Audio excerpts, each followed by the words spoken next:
കുവൈറ്റിലെ ദുരന്തത്തിൽ ദാരുണമായി മരണപ്പെട്ട നമ്മുടെ സഹോദരങ്ങൾ,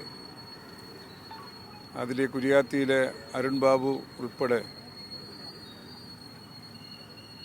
വേർപെട്ടതിലുള്ള അഗാധമായ ദുഃഖം ഞാൻ ഗവൺമെൻറ്റിന് വേണ്ടി ആദ്യം അറിയിക്കുകയാണ്. ഈ സംഭവം അറിഞ്ഞ ഉടൻ തന്നെ നിങ്ങൾക്കെല്ലാം അറിയാം, ഗവൺമെൻറ്, മുഖ്യമന്ത്രി പ്രത്യേക ക്യാബിനറ്റ് യോഗം ചേർന്ന് ഞങ്ങളിന്ന് രാവിലെ കൂടുകയും വേർപാടിൽ ദുഃഖം രേഖപ്പെടുന്നതോടൊപ്പം തന്നെ ആവശ്യമായ നടപടികളുമായി മുന്നോട്ട് പോകാൻ ഗവൺമെൻറ് തീരുമാനിച്ചു. നിങ്ങളെല്ലാം അറിഞ്ഞതുപോലെ തന്നെ ആരോഗ്യമന്ത്രിയെ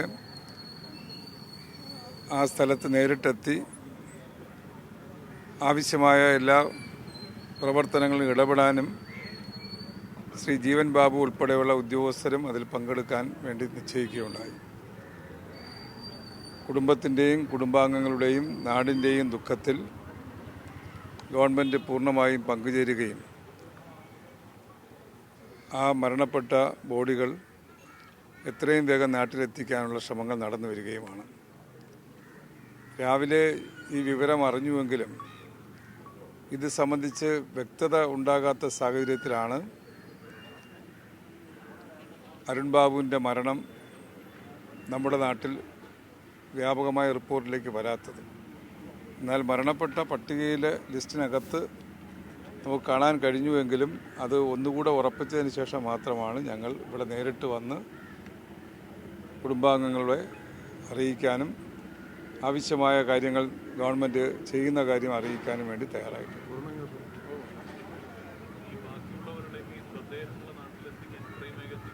എത്രയും വേഗത്തിൽ എത്തിക്കാൻ ഇന്ന് രാവിലെ കൂടിയ ക്യാബിനറ്റ് തന്നെ കേന്ദ്ര ഗവൺമെൻറ്റുമായി സംസാരിക്കാനും അതനുസരിച്ച് കൊച്ചിയിലൂടെ ഡൽഹിയിലേക്കുള്ള യാത്രയെക്കുറിച്ച് സംസാരിക്കുകയും ചെയ്തു.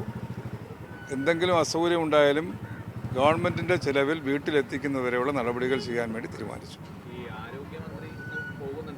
അതെ,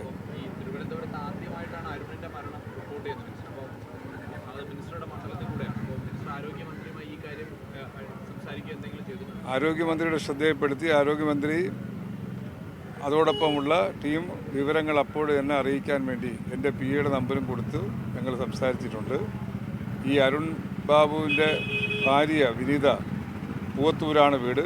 ഇന്നലെ രാത്രി തന്നെ ഇതിനെ സംബന്ധിച്ചുള്ള ഒരു അന്വേഷണം എൻ്റെ ശ്രദ്ധയിലും പെട്ടതാണ്. കാരണം ഇതാണോ അല്ലെങ്കിൽ ഈ സംഭവം ശരിയാണോ എന്ന് സ്ഥിരീകരിക്കാൻ കഴിയുന്ന അവസ്ഥ ആയിരുന്നില്ല. ആ സമയത്ത് ഫോണിൽ കിട്ടുന്നില്ല എന്നുള്ള വിവരമാണ് ആദ്യം ലഭിച്ചത്. അങ്ങനെയാണ് ഇന്ന് രാവിലെ ഈ മരണം ഈ അരുൺ ബാബു ആണെന്ന് ഉറപ്പാക്കി. അതെ, അതെല്ലാം ആരോഗ്യമന്ത്രിയും ശ്രീ ജീവൻ ബാബുവും അവിടെ നിന്ന് നേരിട്ട് അതിനെല്ലാം നേതൃത്വം കൊടുക്കും. ആവശ്യമായ എല്ലാ നടപടികളിലും ഗവൺമെൻറ് ഉണ്ടാകുമെന്നുള്ളതാണ്. പിന്നെ നോർക്കയുടെയും അതുപോലെ തന്നെ നമ്മുടെ ലോകത്തിൻ്റെ പല ഭാഗത്തുള്ള എല്ലാ ആളുകളും ഇത് ശ്രദ്ധിക്കുന്ന ഒന്നാണല്ലോ.